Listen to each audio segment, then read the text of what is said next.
अभी कुछ दिन पहले आपने देखा था इंटरनेशनल कोर्ट ऑफ जस्टिस में साउथ अफ्रीका के जरिए जो केस दायर किया गया था, उस पर जिस तरह की टिप्पणी कोर्ट के जरिए की गई थी, कुछ फैसले दिए गए थे, लेकिन उस पर कोई अमल दरामदगी सामने नहीं आई। ऐसा ही आज एक और मामले पर सुनवाई शुरू हुई है इंटरनेशनल कोर्ट ऑफ जस्टिस में, जिसमें अक़वाम मुत्तहिदा के जरिए जो सबसे बड़ी अदालत है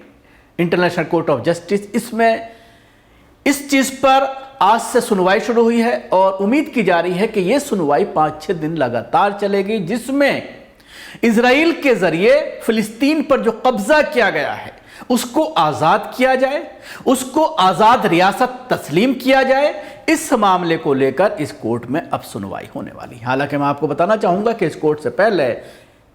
भी इस तरह का एक फैसला दिया जा चुका है जिसमें आजाद फिलिस्तीन रियासत और उसको मानने की बात कही गई, लेकिन एक दीवार को गिराने की बात कही गई। लेकिन इन तमाम फैसलों पर न सिर्फ अमल करने से इनकार किया, बल्कि इन फैसलों को मानने से ही सिरे से इनकार कर दिया। अब सवाल यह खड़ा होता है कि इस तरह की कोर्ट का क्या औचित्य है? क्या इस तरह के कोर्ट्स को में जाने की जरूरत है? क्योंकि जो बड़ी ताकतें हैं दुनिया की, जिनका अक़वाम मुत्तहिदा पर गलबा है, अमेरिका जैसे देश जो वेटो पावर का इस्तेमाल करते हुए लगातार इजराइल के खिलाफ जो फैसले पूरी दुनिया लेना चाहती थी उनको नाकाम करता रहा है। लगातार वो इजराइल के साथ अक़वाम मुत्तहिदा में खड़ा रहा है, हठधर्मी के साथ। तो सवाल यही खड़ा होता है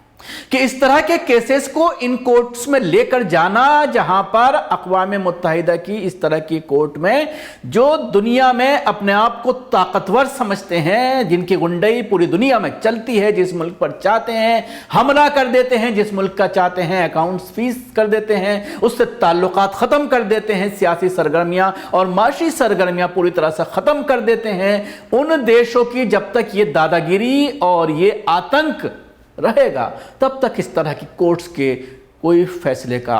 कोई मतलब नहीं है। हालांकि आपने देखा था कि 15 दिन पहले जब इस कोर्ट में के जरिए एक टिप्पणी की गई थी, हालांकि खुलकर कुछ नहीं बोला गया, उसके बाद भी सुर्खियां मिली थी, लेकिन क्या हुआ?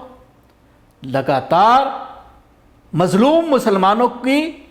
हत्याएं की जा रही हैं, उनको शहीद किया जा रहा है, ऐसे लोगों पर बम बरसाए जा रहे हैं जो एम्बुलेंस में अस्पताल जा रहे हैं, बाजारों में छोटे छोटे बच्चे जो खाने की तलाश में इधर-उधर जा रहे हैं उनको गोली का शिकार बनाया जा रहा है। उसके बावजूद अपने आप को पूरी दुनिया के ये महज़्ज़ब देश कहे जाने वाले महज़्ज़ब देश जो अपने आप को ये कहते हैं कि हमारे यहाँ सबसे ज़्यादा ह्यूमन राइट्स को तवज्जो दी जाती है, अब इनका पूरी तरह से नकाब उतर गई है। पूरी दुनिया अब इनको जान गई है कि ये अपना दबदबा कायम रखने के लिए, दुनिया को हकीर बनाने के लिए, अपनी सल्तनत को, अपनी हुकूमत को कायम करने के लिए, माशी तौर पर पूरी दुनिया को गुलाम बनाने के लिए इस तरह के हरबे शिद्दत के साथ इस्तेमाल करते हैं। और पूरी दुनिया में जिस तरह का आतंक इनके जरिए मचाया जा रहा है वो भी सबके सामने है। तो सवाल यही है कि जो ये मामला पहुंचा है, हालांकि इस मामले में मिस्र के जरिए भी एक अहम बयान सामने आया है। इन दिनों मिस्र और इजराइल में कहीं ना कहीं हॉट टॉक जो है वो सामने आ रही है, लेकिन खुलकर अभी भी मिस्र इसके साथ सामने नहीं खड़ा हुआ है। लेकिन इस मामले में उसने पुराने अपने केस का जिक्र करते हुए इस केस में जान डालने की कोशिश की है। क्या है पूरा मामला, कौन कौन से लोग हैं जिन पर अब सुनवाई होगी और इस पूरे मामले में इजराइल का क्या कहना है, इन तमाम चीज़ों पर हम आइए बात करते हैं। अक़वाम मुत्तहिदा की कायम करदा सबसे बड़ी अदालत बैनुल अक़वामी अदालत इंसाफ ने पीर के रोज़ फ़िलिस्तीनी सरजमीन पर इजरायली कब्ज़े और इससे जुड़े दीगर निकात पर समाअत का आगाज़ कर दिया है। समाअत के सबसे पहले फ़िलिस्तीनी अथॉरिटी के वज़ीर ख़ारजा रियाद उल मालिकी को अपना मौका दिया गया है। अदालत के सामने अक़वाम मुत्तहिदा की जनरल असम्बली की तरफ से पेश करदा इस इस्तेदा को ज़ेर बहस लाया जा रहा है। जनरल असम्बली ने 2022 में बैनुल अक़वामी अदालत इंसाफ के सामने रखी थी कि वो फ़िलिस्तीन पर इजराइल के कब्ज़े की कानूनी या गैर कानूनी कब्जे के बारे में अपनी राय से आगाह करे। ताहम वाज़ेह रहे कि ये राय ऐसे फैसले की शक्ल में नहीं होगी जिसकी पाबंदी लाजमी हो। इत्तेफाक से इस अहम मामले की समाअत का आगाज़ इस वक्त हो रहा है जब इजरायली फोर्सेस गजा में 4.5 महीने से जंग जारी रखे हुए हैं और अब तक इजरायली फोर्सेस ने सिर्फ गजा में 29,000 फ़िलिस्तीनियों को شہید کیا ہے۔ زخمیوں کی تعداد اور پورے غزہ کی بمباری سے تباہی کے نتیجے میں 23 لاکھ لوگ بے گھر ہونے والے فلسطینیوں کی ہے بے بسی کا منظر اس کے علاوہ ہے۔ یہ بھی اس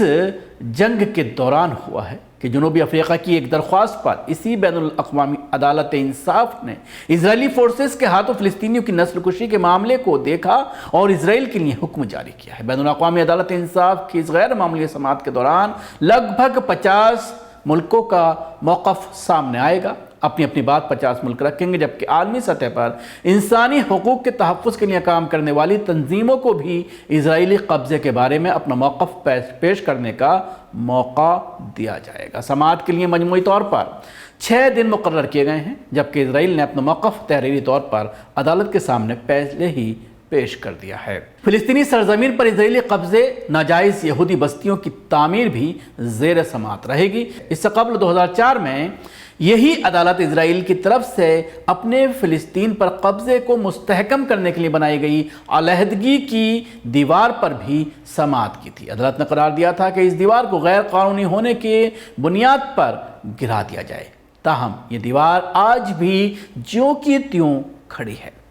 عالمی عدالت انصاف میں آج فلسطین پر اسرائیلی قبضے سے متعلق کیس کی سماعت جو شروع ہو رہی ہے، اس میں مصری انفارمیشن سروسز کے سربراہ ضیاء رشوان نے ایک یادداشت کی تفصیلات سے آگاہ کیا ہے، جس سے مصر فلسطین علاقوں میں جاری خلاف ورزیوں کے نتیجے میں اسرائیل کے خلاف باضابطہ طور پر عالمی عدالت انصاف میں جمع کرائے گا۔ رشوان نے کہا کہ مصری یادداشت میں 75 سال سے زائد عرصے تک جاری رہنے والے اسرائیلی قبضے کی غیر قانونی حیثیت کی توثیق بھی شامل ہے۔ اسرائیل کا یہ قبضہ بین الاقوامی انسانی قانون کے اصولوں کی خلاف ورزی ہے۔ اسی طرح